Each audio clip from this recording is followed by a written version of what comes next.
আসসালামু আলাইকুম বন্ধুসকল, আজি মই আপোনালোকৰ মাজত আন এটা ৰেচিপি দিবলৈ ওলাইছোঁ। তাত মই আজি এইকেইটা কেঁচা আম লৈছোঁ। ঘৰতে আজি মই আম চাট বনাম। এতিয়া মই আমকেইটা ধুই লৈছোঁ। এতিয়া আমকেইটা বাকলি গুচাই ল'ম। চাওকচোন, এনেধৰণে বাকলি গুচাই ল'ব। এয়া মোৰ আম গুচাই হৈ গ'ল। চাওকচোন, এতিয়া মই এই আমখিনি সৰু সৰুকৈ কাটি ল'ম। এনেধৰণে কাটি লৈছোঁ। বাকলিটো গুচাই এনেকৈ এৰাই লৈ এনেকৈ সৰু সৰু পিচ কৰি কাটি দিছোঁ।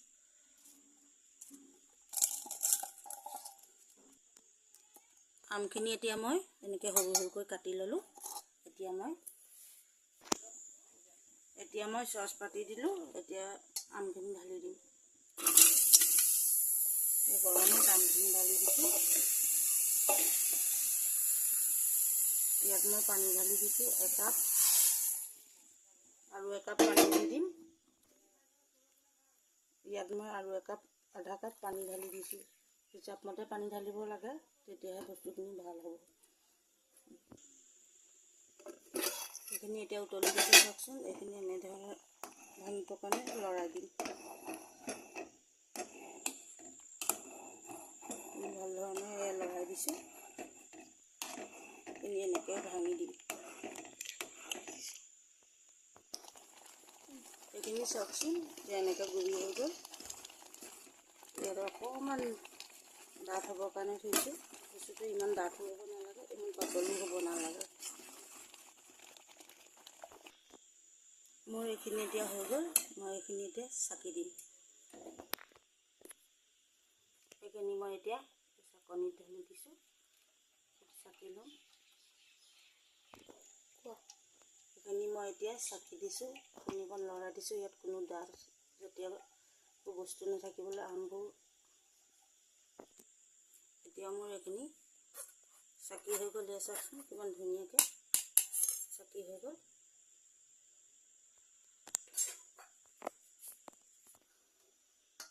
এইখিনি মই এতিয়া কেৰাহীত ঢালি দিছোঁ।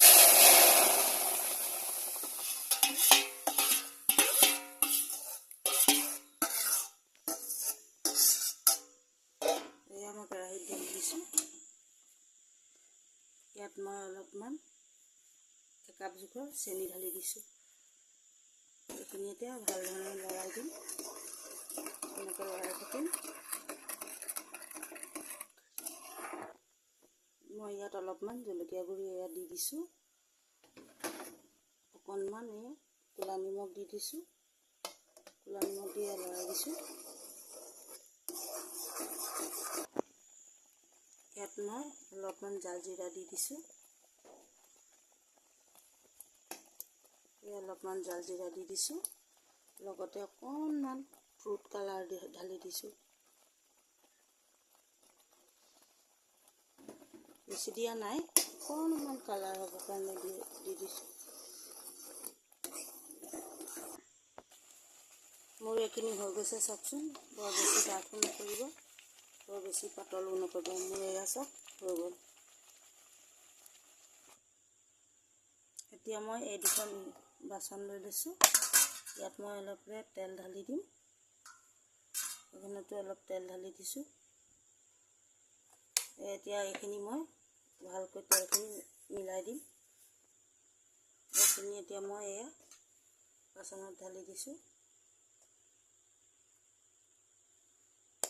এইখিনি হাতেৰে চুব নালাগে, এনেকৈ বাচনত মিলাই দিলেও হ'লে ধুনীয়াকৈ মিলি গৈছে।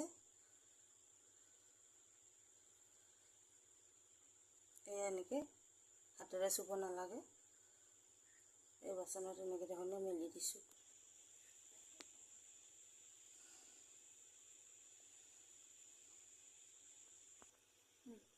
এইখিনি এনেধৰণে ঘূৰাই ঘূৰাই মিলাই দিব।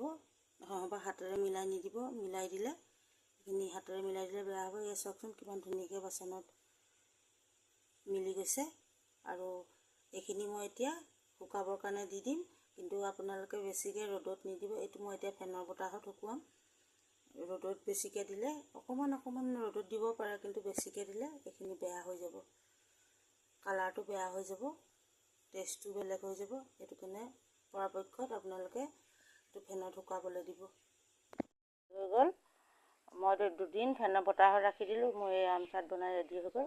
মই এতিয়া এয়া ধুনীয়াকৈ কাটিম, এনেকৈ কাটিম।